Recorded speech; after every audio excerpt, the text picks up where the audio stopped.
আসসালামু আলাইকুম রহমতুল্লাহ।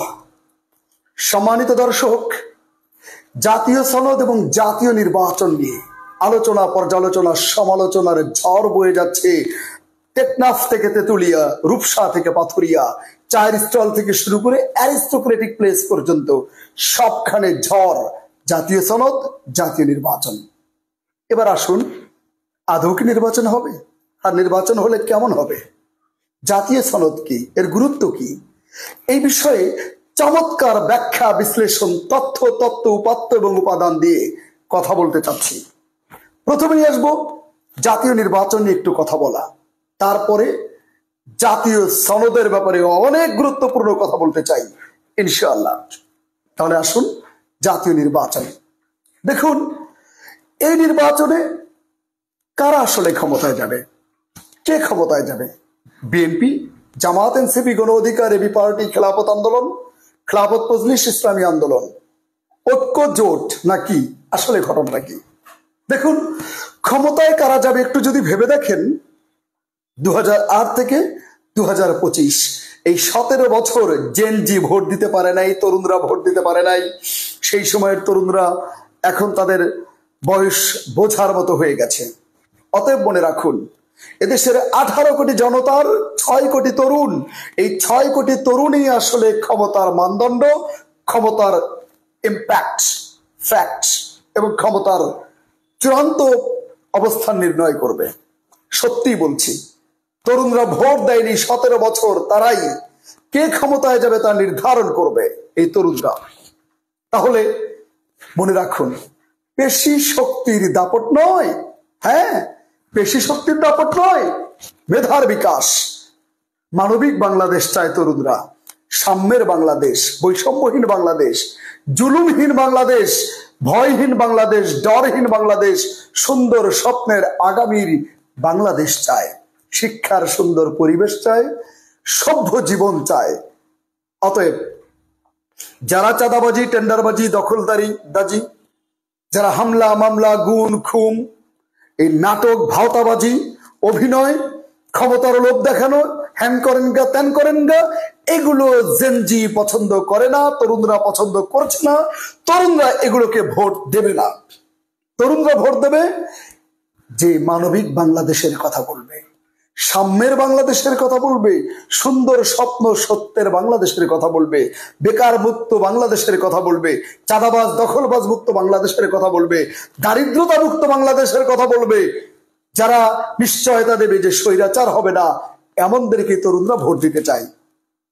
অতএব বিএনপি, জামাত, এনসিপি, গণ অধিকার, এবি পার্টি, ইসলামী আন্দোলন, খেলাফত মজলিস, যত দল আছে সবাইকে বলি, চাঁদাবাজি নয়, টেন্ডারবাজি নয়, এই পেশি শক্তি নয়, দাঙ্গা মাহাঙ্গা নয়, মানবতাকে ভালোবাসুন, মানুষকে ভালোবাসুন।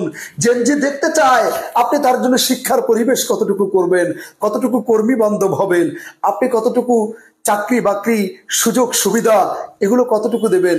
সবচেয়ে বড় কথা হলো আইন শৃঙ্খলা নিরাপত্তার দিক থেকে আপনি আমাকে কতটুকু নিরাপত্তা দেবেন, নাকি আপনি আমার উপরে, মাথার উপরে ছড়ি ঘুরাবেন, আপনি যখন ইচ্ছা তখন হুমকি দুমকি এটা দেবেন, এটা গুরুত্বপূর্ণ।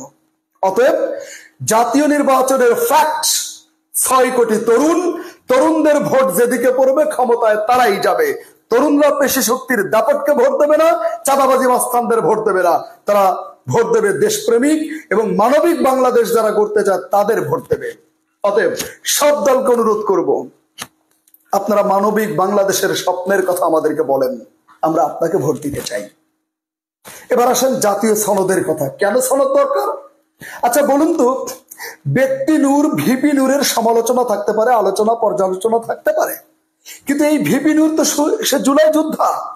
2018 সালে তার কোটা আন্দোলনের দুর্বার মাধ্যম দিয়ে তো মেধানা কোটার কথা উঠেছে। সেই ভিপি নূর স্বৈরাচারও যতটা আঘাত করে নাই, এই ভিপি নূর বারবার রক্ত দিয়েছে, তাকে যতটা আঘাত করা হয়েছে, এইবারের যে আঘাতটা করা হলো 5ই আগস্টের পরের বাংলাদেশে, এটা তো একটা কিলিং মিশন, তাকে তো মেরে ফেলার জন্য করা হয়েছে, কিন্তু কেন? অতএব প্রায় 1,500-এর মতো শহীদ, 30,000-এর উপরে আহত, এই জুলাই যোদ্ধাদের জীবনের নিশ্চয়তার জন্য প্রয়োজন হচ্ছে জাতীয় সনদ। এটা গুরুত্বপূর্ণ বিষয়, নাহলে ভিপি নূরের মতো এই জুলাই যোদ্ধারা মার খেতেই থাকবে। এদেরকে একসময় রাষ্ট্রদ্রোহীর মামলা দিয়ে ফাঁসির কাজটাও ঝুলিয়ে দেওয়া হতে পারে। বিধায় জাতীয় জুলাই সনদ প্রয়োজন তরুণদের রক্ষা কবচ হিসাবে।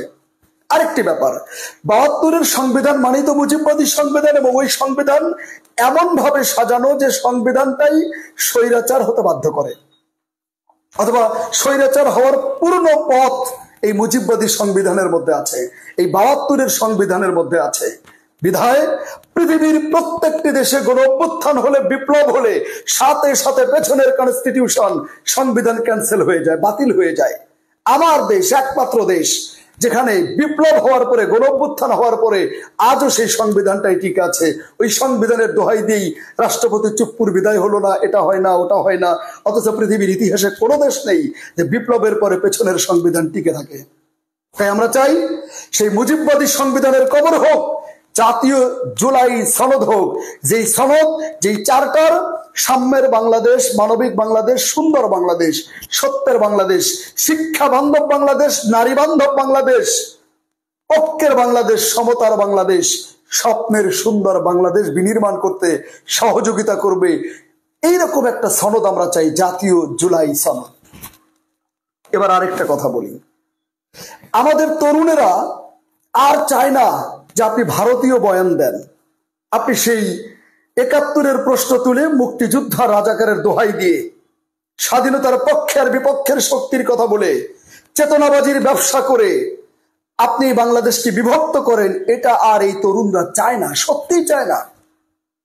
দেখুন, এই বাংলাদেশে যারা স্বাধীনতার পক্ষের কথা বলেছে, যারা মুক্তিযোদ্ধার কথা বলেছে, যারা মুক্তিযোদ্ধাদেরকে নিয়ে নাটক করেছে, আপনি দেখুন তারাই বাংলাদেশের সবচেয়ে খুন, গুম, হত্যা, আয়নাঘর, ধর্ষণ তারাই বেশি করেছে, তারাই স্বৈরাচার হয়েছে, তারাই জালিম হয়েছে, তারাই জুলুম করেছে। সেই শেখ মুজিব তো জাসদের ৩০,০০০ নেতাকর্মীকে মেরে ফেলেছিলেন। কেন? আপনি তো বাংলাদেশের এমনি মহানায়ক ছিলেন, ক্ষমতার জন্য কেন আপনাকে বাকশাল কায়েম করতে হবে? কেন পত্রিকার স্বাধীনতা হরণ করতে হবে? কেন আমার রাজনৈতিক স্বাধীনতা হরণ করতে হবে? এটা তো মুক্তিযুদ্ধের চেতনা ছিল না। শাপলার গণহত্যা, বিডিআর ম্যাসাকার, সেনাবাহিনীদের, দেশপ্রেমিক সেনাবাহিনীদেরকে শেষ করে দেওয়া, জুলাইয়ে তরুণদের বুকে গুলি করা, এটিকে মুক্তিযুদ্ধের চেতনা? এজন্য বাংলাদেশ মুক্তিযুদ্ধ করে নাই। বাংলাদেশ মুক্তিযুদ্ধ করেছে সুন্দর বাংলাদেশের জন্য, সাম্যের বাংলাদেশের জন্য, সম্প্রীতির বাংলাদেশের জন্য, ভালোবাসার বাংলাদেশের জন্য। অতএব এ তরুণরা বুঝে ৫৪ বছর কারা স্বাধীনতার কথা বলে বাংলাদেশকে হরণ করেছে, ভারতের তাবেদারি করেছে, ভারতীয় আধিপত্যবাদকে প্রশ্রয় দিয়েছে, ভারতীয় আগ্রাসনে আমার সোনার বাংলাদেশকে টুকরো টুকরো করে দিয়েছে। এ তরুণরা বোঝে।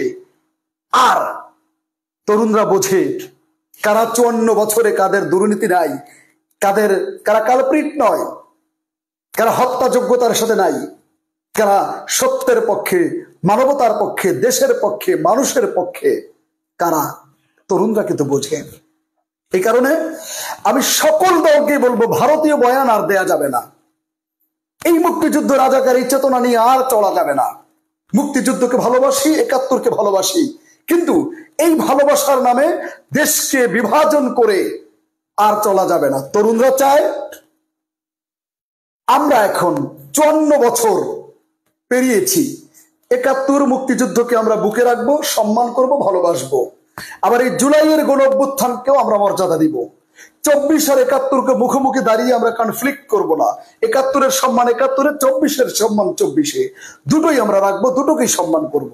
আর চেতনার ব্যবসা করব না, বরং আমরা চাইব, তাদেরকে আমরা চাই যারা চেতনার ব্যবসা না করে শিক্ষাঙ্গনে, ক্যাম্পাসগুলোতে সন্ত্রাস করবে না, শিক্ষাঙ্গনগুলো মেধাবীদের আশ্রয় বানাবে, মেধাবীদের গড়ে তুলবে, কর্মী বান্ধব হবে, পরিবেশ বান্ধব হবে, সুস্থ সুন্দর রাজনীতি করবে, তাদেরকে তরুণরা চায়। বিধায় আমরা জুলাই সনদ চাই। এবং এই তরুণরা নির্বাচনে যেহেতু ফ্যাক্ট হবে, সকল দলের প্রতি করজোরে অনুরোধ রাখি, আপনারা এই ধরনের নাটক ফাটক চেতনাবাজি ভুলে গিয়ে আপনারা প্রমাণ করার চেষ্টা করুন মানুষকে কতটুকু ভালোবাসেন, আমাদেরকে কতটুকু ভালোবাসেন। দেশ মাতৃকাকে কতটুকু ভালোবাসেন, আমার মেয়েরা কতটুকু নিরাপদ থাকবে, আমার নারীরা কতটুকু নিরাপদ থাকবে, আমার ধর্ম আপনার হাতে কতটুকু নিরাপদ থাকবে।